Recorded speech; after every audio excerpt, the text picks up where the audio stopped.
Welcome, everybody, to PACE AI's Foundational AI course for educators. My name is Joe Marquez, and I will be your guide through 5 lessons on what is generative AI. Now, first and foremost, throughout these lessons, there's one thing we want to make sure you take away, and that is AI is not magic. We want to demystify the entire process of how AI is created, how large language models are utilized, and what that means for you as an educator. By understanding AI, we hope to reduce your fears in engaging with these brand new technologies for the betterment of yourself and for your students. This is Lesson 1, an introduction to AI. What is it? Thomas L. Friedman says that we are living through a moment in human history called a Promethean moment. Now, a Promethean moment is when something is created or discovered that doesn't just change one thing, it changes everything. Now, this isn't the first Promethean moment we have had throughout education. The most recent would be the inclusion of devices and the internet into instruction. But these devices and the infrastructure for internet took a while to be deployed. It allowed us as educators to figure out how to employ and implement these new technologies into our pedagogical practices. But when generative AI seemed to drop on humanity in November of 2022, it was available to everyone, even our students. So what does this mean? What is it? That is what we hope to guide you through today. Now, if you are fearful of AI in education or AI in general, that is to be expected. In fact, when polled, 82% of adult Americans have said they haven't even tried a generative AI tool such as ChatGPT. And over half of those individuals polled said that they are more concerned than excited in the increased use of AI in the daily lives of humans. So if you are fearful of AI, you are not alone. But we hope through these courses, you will alleviate that fear and start to revere these tools and how they will better be used in your educational practices. And let's be honest, for the longest time, AI was just science fiction. As far back as I can remember, HAL 9000 from 2001: A Space Odyssey, that was my idea of AI. And in fact, HAL was created to help the humans on the space station in the movie, but it turned against them.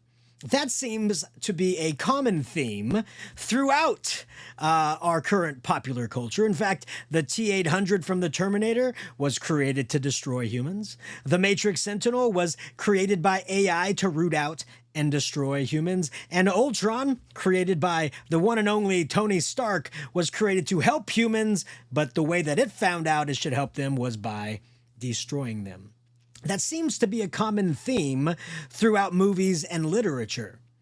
And I thought, how far back does this fear permeate through human history? And I came back to 1818, the literary classic Frankenstein by Mary Shelley. In fact, that book is not just called Frankenstein, it's actually called Frankenstein, or the Modern Prometheus. You see, in this book, we use technology to create something that could think, that can move just like a human. And that created a fearful reaction from the townspeople. In fact, the monster itself wasn't evil. It turned against the humans because the humans attacked it. And then going a little bit further in time, in 1886, we have the strange case of Dr. Jekyll and Mr. Hyde. This showcases the duality of human nature. And when technology is given to humanity, it can invoke the response of becoming more altruistic or more evil. That is the duality of human nature, because technology, no matter what it is, can be used both for good and for evil. And it is up to us to decide how we want to use it, how we are going to use it. And as educators, we cannot allow this technology to just be learned by our students on their own. Because when left to their own devices, they will be given that choice of to use it for good or for evil. And we hope that we as educators can guide them towards using it for good and not for the bad. But don't get me wrong, also in popular culture, we've had androids or other AI devices that have helped humanity. C-3PO and R2-D2 from a galaxy far, far away helped save a galaxy. Weibo from Flubber is exactly where we are going, where all of our devices are connected and truly know who we are to help us in our daily routines. Data from Star Trek was created to learn from humanity and grow with humanity. These are three examples of how AI, how machine learning could help humans as we grow together. Now, we also have AI in our daily lives now and even in the past, like predictive text on your phone where it tries to predict the next word you're going to use. That is a form of AI. The iRobot that you have in your house learns the plan of your house so it knows where to go and pick up more dirt. Our GPS on our phones or in the dash of our car helps get us to where we need to go, even when there is a slowdown ahead. And my personal favorite, the Rancheo sprinkler system that attaches to an app on my phone. It decides when the sun rises and sets, the moisture in the air, the temperature surrounding it, and decides how and when to water my grass. My grass has never been greener. These are all examples of what's called an ANI, an artificial narrow intelligence.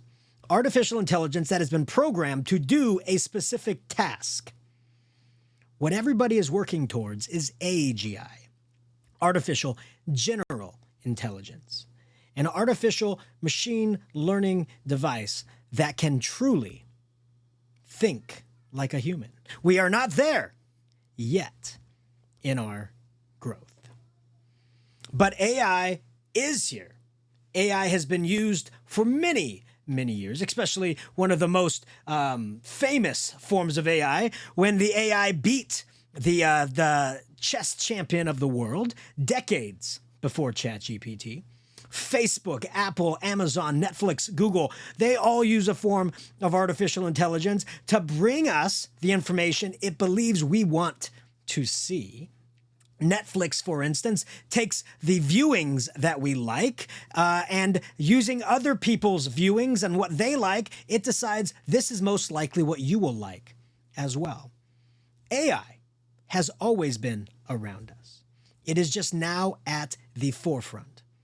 And even if you have a little bit of fear, it is now time to turn that to a little bit of revere in how we can harness its power to better our educational practices and the education experience of our students. And if you have one takeaway from this lesson and all the rest, please know AI should not replace the work that you love to do. AI should be replacing the work, the remedial work that you dread doing. Keep doing what you love. AI should just help you do it better. Thank you for joining us for Lesson 1 of the PACE AI Foundational AI course for educators. We cannot wait for you to join us for Lesson 2. Have yourselves a wonderful, wonderful day.